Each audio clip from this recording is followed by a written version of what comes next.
Notaries are often asked to perform copy certifications, an official notarial act affirming that a photocopy of an original document is a true and accurate reproduction of the original. Copy certifications are often performed on contracts, letters, settlement statements, agreements, and bills of sale. Copy certifications aren't complicated, but some states prohibit them and others have specific requirements. So here's what you need to know.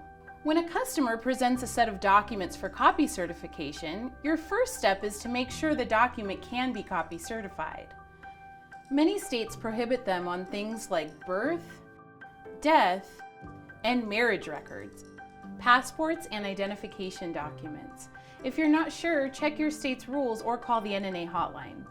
If the document can be copy certified, your second step is to closely compare the original to the copy to confirm they are identical. In some cases, you may be asked to make a copy of the original document yourself. Examine the documents closely, even if you make the copy.